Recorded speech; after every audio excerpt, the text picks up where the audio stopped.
The book of 2 Kings, chapter 10, verse 1, 2 Kings 10 and 1, 2 Kings, the 10th chapter, and the first verse.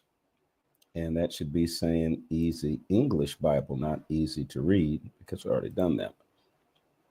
All right, 2 Kings chapter 10, verse 1, easy English Bible, Jehu kills Ahab's descendants. Ahab had 70 sons who lived in Samaria, so Jehu wrote letters and he sent them to Samaria. He sent them to Jezreel's officers and leaders, as well as to the men who took care of Ahab's sons. This is what the letter said. When this letter reaches you, your master's sons will be with you. You also have his chariots and horses in the strong city, and you have weapons. Choose the best person to be king from among your master's sons. Make him your king instead of his father, then prepare to fight on behalf of your master's family. But the letter made the officers in Samaria very afraid. They said, even two kings could not win against Jehu, so we can never fight against him and win. So these people sent a message to Jehu, the officer who took care of the king's palace, the man who ruled the city of Samaria, the city's leaders, and the men who took care of Ahab's children. The message said, we are your servants. We will do anything that you tell us. We will not make anyone king. You must do what you think is right. So Jehu wrote a second letter to them. It said, if you're ready to help me and you will obey me, do this. Bring the heads of your master's sons here to me in Jezreel. Bring them by this time tomorrow. So violent. At that time, important leaders of the city were taking care of King's 70 sons. Now, what did these 70 sons do? When the letter arrived, these men took hold of the king's sons. They killed all 70 of them, and they put their heads in baskets. Now, that's like a horror film. That doesn't make sense. Then they sent them to Jehu in Jezreel. Someone told Jehu, they have brought the heads of the king's sons. And Jehu said, put them in 2 heaps at the gate of the city.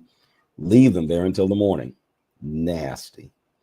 The next morning, Jehu went out to the city's gate. He stood there in front of all the people. He said to them, you are not guilty of any murder. Well, what about these guys? They weren't guilty of any murder. That was Ahab. I was the one who decided to kill my master, the king. But who killed these descendants of Ahab? It was not my decision. You must realize this. Every punishment that the Lord said would happen to Ahab's family must happen. The Lord has done what he told his servant Elijah he would do. After that, Jehu killed everybody in Jezreel who was a descendant of Ahab. He also killed Ahab's officers, his friends, and his priests. No descendant of Ahab remained alive. That's just genocide. That's not right. I don't care how you try to fix it. That's not right. Jehu left Jezreel and he went towards Samaria. He came to Beth Eked, where shepherds had a camp. He met some relatives of Ahaziah, the king of Judah.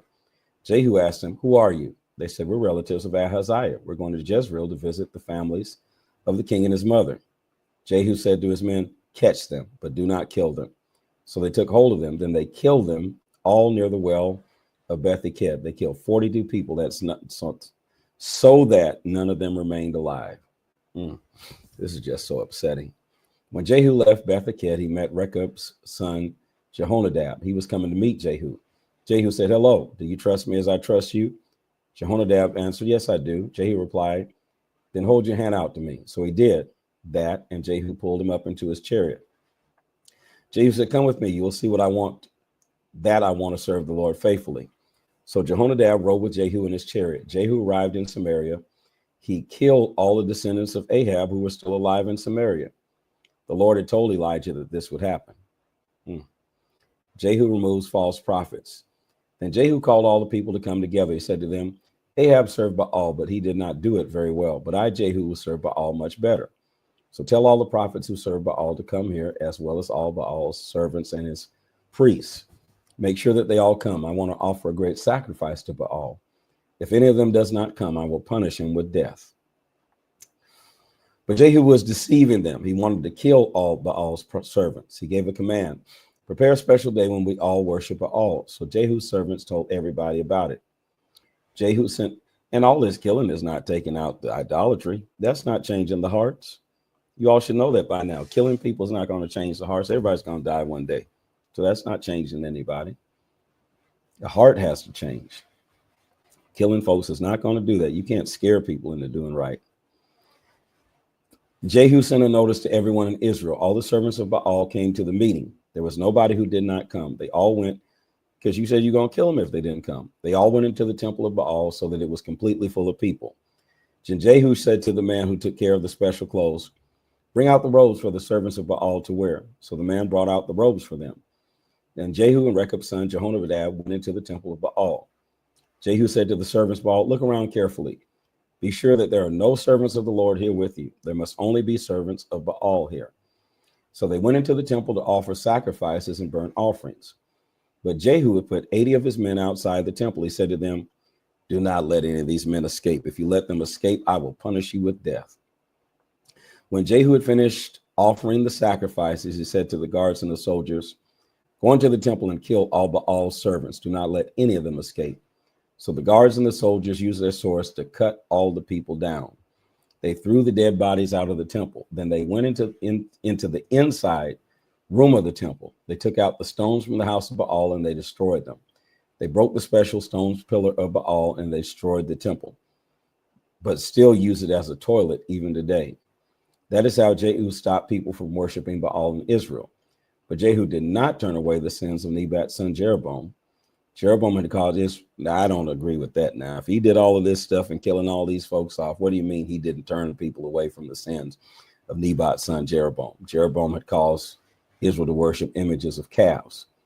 There were still gold calves. Well, at least give him the credit for what he did, because this man's son killed up just about everybody. Give him some credit now.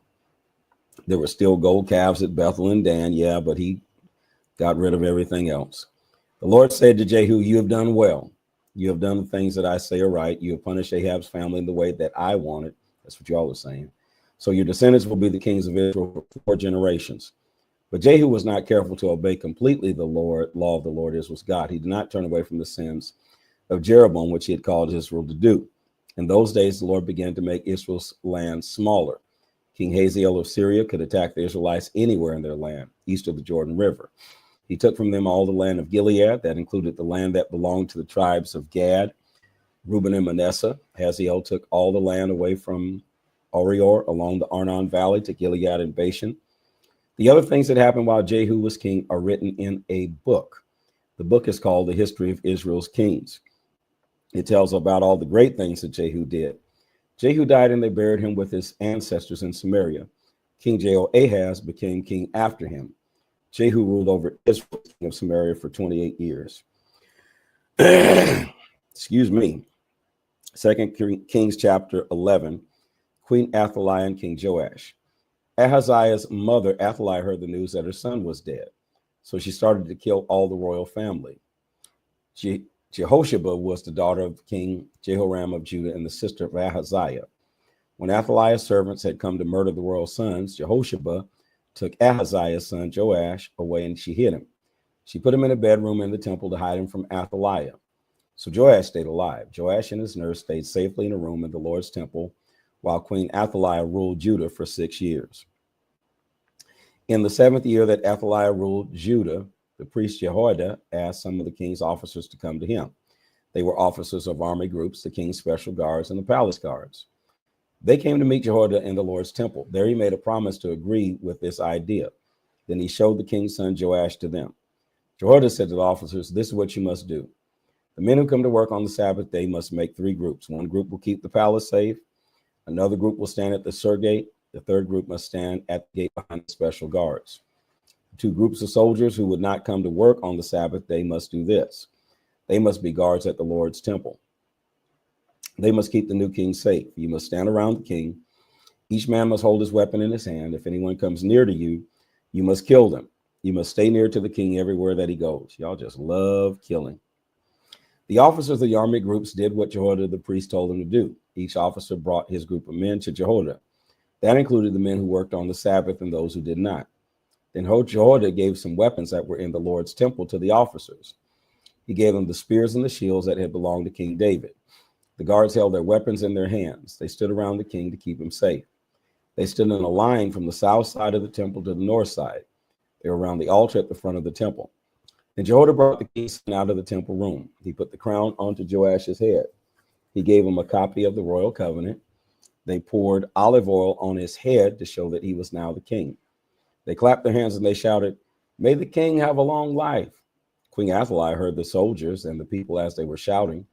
So she went to the Lord's temple where all the people were. Then she saw the king. He was standing in the king's palace beside the pillar in the temple. The army officers and the men with trumpets were standing beside the king. All the people of Judah were shouting with joy. Many of them made music with trumpets. When Athaliah saw this, she was very upset. She tore her clothes. She shouted, "Treason! Treason!" Jehoiada the priest gave a command to the army officers who had authority over groups of soldiers.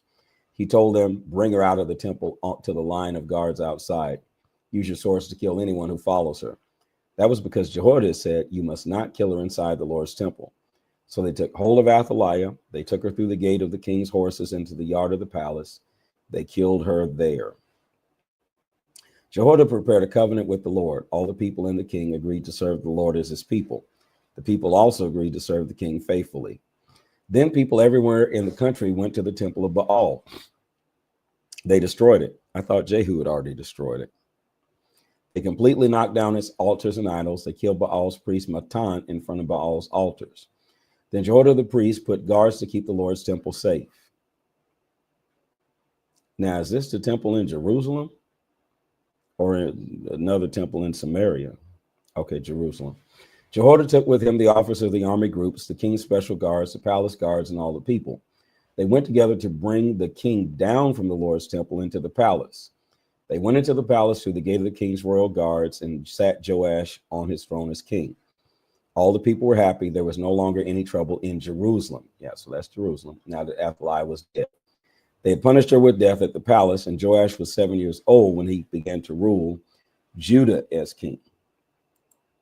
Right? That's clear. 2 Kings chapter 12, Joash makes repairs to God's house. Joash became the king of Judah in the 7th year that Jehu was king of Israel. So there must have been two temples of Baal.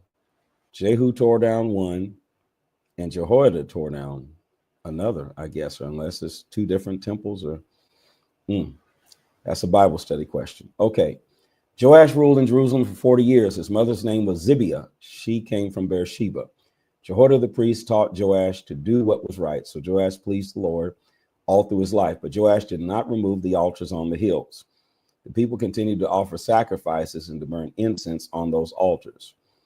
Joash said to all the priests, "Bring together all the money that people have offered to the Lord in his temple. This includes money that each person pays as his tax, money that people have given because of a promise, and money that people have chosen to give for the temple. Each priest can receive the money that he needs to make repairs to the temple.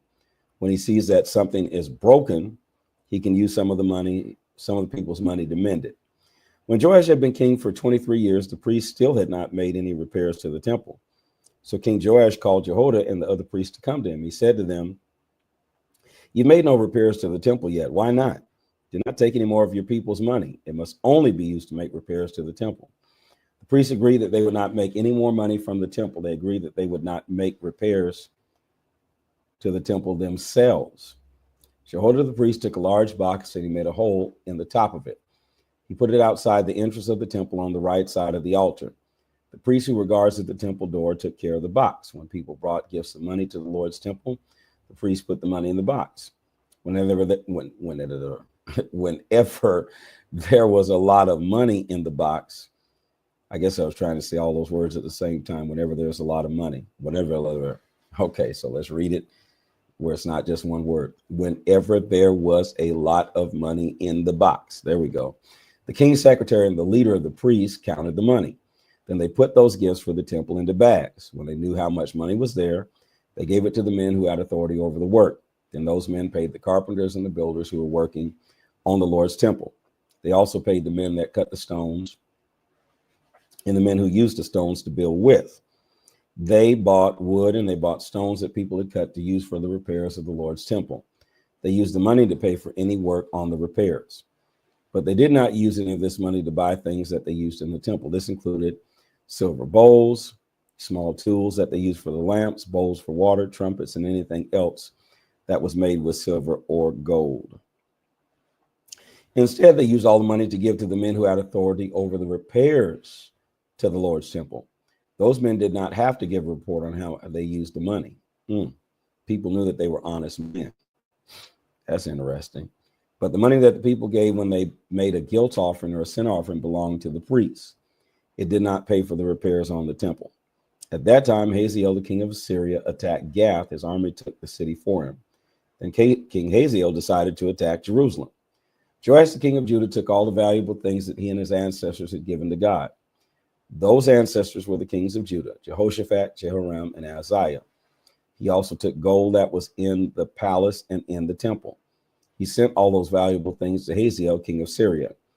When Hazael received the gifts from Joash, he took his army away from Jerusalem. The other things that happened while Joash was king are written in a book. The book is called The History of Judah's Kings. It tells about all the things that Joash did. Joash's officers decided to kill him. 2 of them murdered him at Beth Millo on the road that goes down to Selah. What a way to die. The officers that killed him were Shimei's son Jozabad and Shomer's son Jehozabad. Jozabad and Jehozabad. People buried Joash beside his ancestors in the city of David. His son Amaziah became the king after him. 2 Kings 13, Jehoahaz becomes king of Israel. Jehu's son Jehoahaz became king of Israel when Ahaziah's son Joash had been king of Judah for 23 years. Jehoahaz ruled as king in Samaria for 17 years. But he did things that the Lord said were evil. He did the same bad things that Nebat's son Jeroboam had done. Jeroboam had caused many people in Israel to do those sins, and Jehoahaz did not stop doing them himself.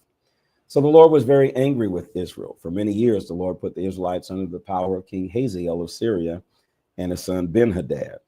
Then King Jehoahaz asked the Lord for help. The Lord saw that the king of Syria was being very cruel to Israel, so he answered the prayer of Jehoahaz. The Lord sent a leader to rescue Israel from Syria's power. So the Israelites lived safely in their own homes that they had done before this time. But the Israelites still did not turn away from the sins that Jeroboam and his family had done. Jeroboam had caused the Israelites to do bad things, and they still continued to do them. There were still the Asherah poles that people worship in Samaria. Now, you're not always going to have everybody do 100%, so I'm not certain why you keep, well, they did good, but they didn't do this. You always go, Jesus had 12 and one was a devil now. You're never going to have 100%. The king of Syria had destroyed most of Jehoahaz's army. All that remained were 50 soldiers that rode horses, 10 chariots, 10,000 other soldiers. The king of Syria completely destroyed all the rest of the army. Only dust remained. The other things that happened while Jehoahaz was king are written in a book. The book is called The History of Israel's Kings. It tells about all the things that Jehoahaz used his power to do. Jehoahaz died, and they buried him beside his ancestors in Samaria. His son Jehoash became king after him. Jehoash becomes the king of Israel. Jehoahaz's son Jehoash, Lord, you all in these names, became the king of Israel when Joash had been king of Judah for 37 years. Why don't you all just say Joe? He ruled as king in Samaria for 16 years, but he did things that the Lord said were evil. He did not turn away from the bad things that here you go again, Nebat's son Jeroboam had done. Jeroboam had caused many people in Israel to do those sins, and Joash did not stop doing them himself. Well, that's bad if you're doing it, but you can't always get the people 100%, but it's bad if you're doing it yourself. The other things that happened while Jehoash was king, was king, are written in the book. The book is called The History of Israel's Kings. It tells about all the great things that Jehoash did. It tells about the war that he fought against Amaziah, king of Judah. Jehoash died, and they buried him in Samaria beside the other kings of Israel. Jeroboam became king of Israel after him. Elisha dies. When Jehoash was still king of Israel, Elisha became very ill. It was the illness from which he would soon die. Jehoash went to visit him. Jehoash stood beside Elisha, and he wept. Jehoash said, my father, you're riding in Israel's chariot. Israel's men are riding on the horses. Elisha said to King Jehoash, fetch a bow and some arrows. The king did that. And Elisha said to the king of Israel, prepare to shoot an arrow. When he had done that, Elisha put his hand on the king's hands. Elisha said, open the window towards the east. When the king opened it, Elisha said, shoot the arrow. The king shot the arrow, and Elisha said, this is the Lord's arrow, which shows that you will win the battle against Syria. You will completely destroy Syria's army at Aphat. Then Elisha said, pick up the other arrows. When the king of Israel took them, Elisha said to him, hit the ground with them. The king hit the ground 3 times and he stopped. The man of God then became angry with King Joash. He said, you should have hit the ground 5 times or 6 times. Well, you should have told me. I'm getting no attitude with me. You didn't tell me to hit it 5 or 6 times. Then if I did that, then you said I'm doing too much. Then you would have completely destroyed Syria's army, but now you'll only win 3 battles against Syria. After that, Elisha died and they buried him. Yeah, you kind of didn't have the right attitude, Elisha. Snappy, bossy.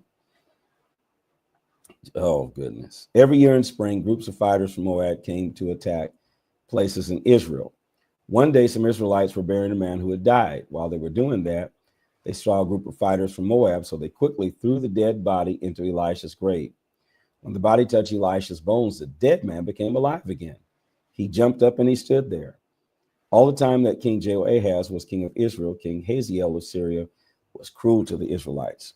But the Lord was kind to them and he helped them. He loved them because of his covenant with their ancestors, Abraham, Isaac, and Jacob. So he has never wanted to destroy them or send them away from him, even until now. Hazael, the king of Syria, died. His son Ben-Hadad became king after him. Then Jehoahaz's son, King Joash, took some Israelite cities from Ben-Hadad. They were cities that Hazael had taken from Jehoahaz in war.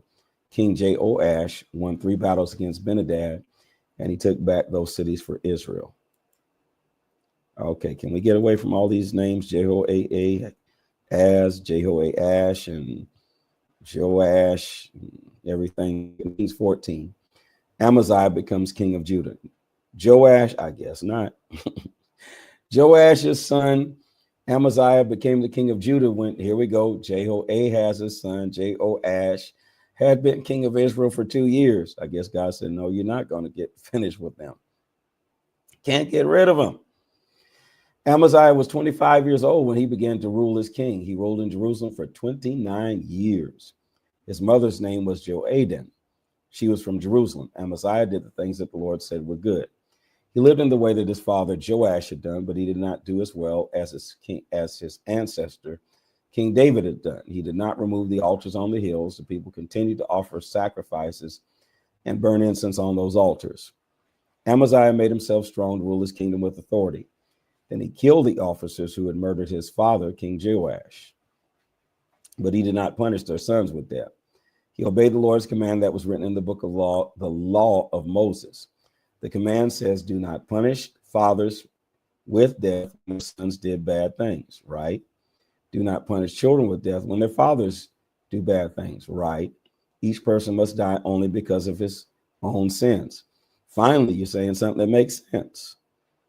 Amaziah killed 10,000 soldiers from Edom and Salt Valley. He attacked Selah city and took it for himself. He gave it the new name Joktheel, and that's still its name. Then Amaziah sent men with a message to King Joash of Israel. He was the son. I can't get rid of you all. I'm trying, but I can't read and get rid of you all. He was the son of Jehoahaz, the grandson of Jehu. Amaziah's message said, come here and meet me. King Joash of Israel sent his message back to King Amaziah in Judah. In Lebanon, a thorn bush sent this message to a cedar tree.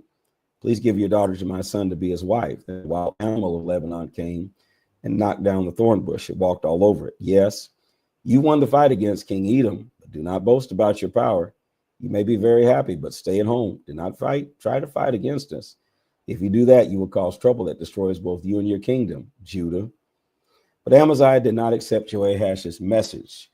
So King Joash of Israel prepared to attack Amaziah's army. Joash and Amaziah met together in battle at Bet-Shemesh, a town in Judah. Israel's army won the battle against Judah's army. All the soldiers from Judah ran back home. At Bet-Shemesh, King Joash of Israel caught the king of Judah, Amaziah, the son of Joash and the grandson of Ahaziah. Then King Joash went to attack Jerusalem. He destroyed the wall of Jerusalem between the Ephraim gate and the corner gate. That part of the wall was 180 meters long. He took all the gold and silver and all the valuable things from the Lord's temple and the palace. He also took some of the people away with him as prisoners, and he returned to Samaria. King Joash of Israel dies. The other things that happened while Joash was king are written in a book. The book is called The History of Israel's Kings. It tells about all the great things that Jehoash did. So do we have to hear about him anymore? It tells about the war that he fought against King Amaziah of Judah. Jehoash died, and they buried him beside the other kings of Israel in Samaria. His son Jeroboam became king after him. King Amaziah of Judah dies. Joash's son Amaziah, the king of Judah, lived for 15 years after Jehoahaz's son Jehoash. I'm tired of y'all. Please, let's get done with you all and move on. Jehoahaz and Jehoash. Whatever your names are. I'm tired of reading about you all. You all keep constantly coming up in the news. Let's get done with you all. The king of Israel died. The other things that happened while Amaziah was king are written in a book. The book is called The History of Judah's Kings. Some people in Jerusalem made a plan to kill Amaziah. So he ran away to Lachish, but the people in Jerusalem sent men to catch him in Lachish. They killed Amaziah there. You all love killing. What is wrong with you? What is your problem? Why are you so violent? That's why God said he was going to destroy the world, because it was so violent, and he sent the flood. Goodness, you got this violent streak. They carried his dead body back to Jerusalem on a horse. They buried him there beside his ancestors in the city of David. All the people in Judah made Amaziah's son Azariah king instead of his father. Azariah was 16 years old. He was the king who built Eloth into a strong city again. He put it back under Judah's power. He did that after his father Amaziah had died. Jeroboam II becomes the king of Israel. Here goes these names again. You keep popping up. Lord, I can't even say the name right now. Jehoash's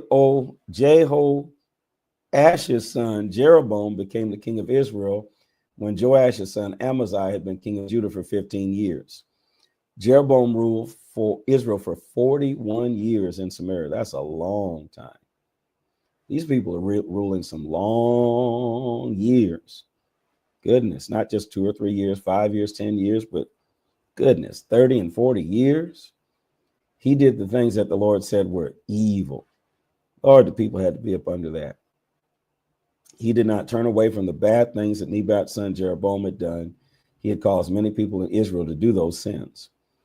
Jeroboam was the king who made Israel's border strong between Lebo Hamath and the Salt Sea.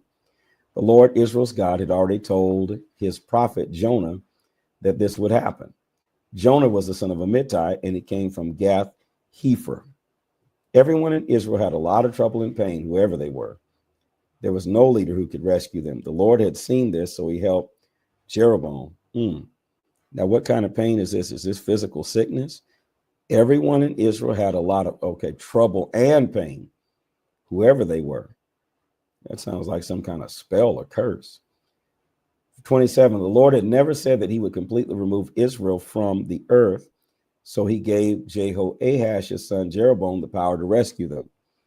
The other things that happened while Jeroboam was the king, Jeroboam II was king, are written in a book.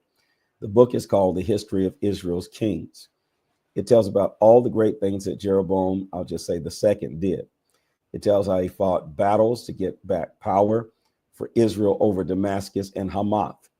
Jeroboam II died, and they buried him beside the other kings of Israel in Samaria. His son Zechariah became king after him. Please put these words in the comment section. This is the word of the Lord. Follow, like, and subscribe. Hit that arrow at the bottom of the screen and share this video. Shall we pray? Father, as we go before you, we thank you for the examples that you have given us from these passages. Not good examples, but they're bad examples. These bad examples we thank you for, because they show us how we're not to behave, how we're not to conduct ourselves. As I say all the time, the scriptures don't only teach us what to do, how to conduct ourselves, how to behave, how to think, but it also teaches us how not to be, how not to think, how not to do, characteristics not to have. And Father, we ask that you would touch us and remove from us any impurities that are in us as we look at these various kings. Some were good, some were bad. Some did great things, some did terrible things. We can see a weeding out as time moves forward. And of course, eventually, all of these earthly dynasties come to an end. And then our great Savior, Jesus Christ, God incarnate, comes on the scene. So we thank you for redemptive history. This is redemptive history. It's showing us how humanity got into the practice and penalty of sin. It's showing right now the results of sin. We are seeing fallen, sinful, corrupt, blasphemous, raw humanity before us as we read these stories. And some, frankly, are quite hard to read. When they cut off this Ahab's 70 sons, they cut the heads off and brought the heads in baskets. It's almost like a horror movie or something. Just even considering something like that, piled up the heads at the city gates. God, these passages are showing us the result of sin, the result of fallen humanity, the result of the sinful nature, which gives us anticipation and eagerness and expectancy and hope to look forward to not only salvation through Christ, but the transformation of the human heart. The heart is desperately wicked. Who can know it? God, transform our hearts. As we read these stories, let us see ourselves in these stories and how things that are in us can be removed. These and many other blessings we ask in thy son Jesus' name, and for his sake, let all the people of God say thank God, say amen, and put in the comment section, this is the word of the Lord.